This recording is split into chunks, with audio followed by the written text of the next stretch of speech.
பல வருட திருமண பந்தத்தில் கற்றுக்கொண்டவை அனைவரும் கற்றுக்கொண்டால் சந்தோஷமாக வாழலாம்.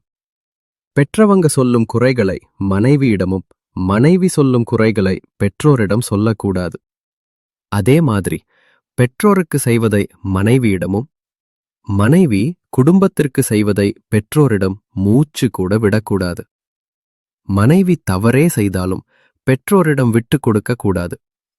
பெற்றவர்களை எக்காரணம் கொண்டாவது மனைவியிடம் விட்டுத் தரவே கூடாது. மனைவி சமையலில் இருக்கும் குறைகளை துணிந்து சொல்லும் நாம் நிறைகளையும் சொல்லி பாராட்டியாகணும்.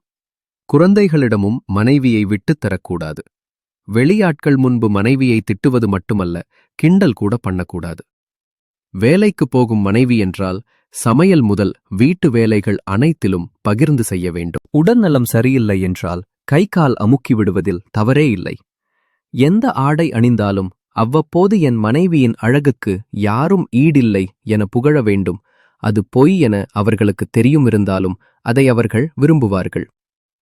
மனைவி இல்லத்தரசியாக இருந்தாலும் நாம் செய்யும் ஒவ்வொரு செயலும் அவர்களுக்கு தெரியப்படுத்த வேண்டும்.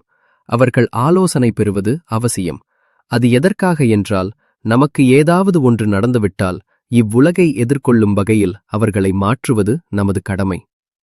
மனைவி தொலைக்காட்சி பார்க்கும்போது ரிமோட் கைகளால் தொடவே கூடாது.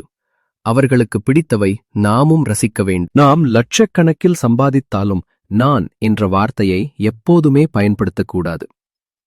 வீட்டையும் குழந்தைகளையும் அவர்கள் பார்க்கவில்லை என்றால் நாம் எங்கே போய் சம்பாதிக்க முடியும்? மொத்தத்தில் மனைவியை ஜெயிக்க நினைத்தால் வாழ்க்கையில் தோற்றுவிடுவோம். மனைவியிடம் தோற்க பழகிக் கொண்டால் வாழ்க்கையில் வெற்றி பெறுவது எளிது. அது மட்டுமல்ல, நாம் எதை விதைக்கிறோமோ அதைத்தான் அறுவடை செய்ய இயலும். ஆமாங்க, நாம் நடந்து விதத்தை பார்த்துதான் பிள்ளைகளுக்கும் கற்றுக்கொள்கிறார்கள்.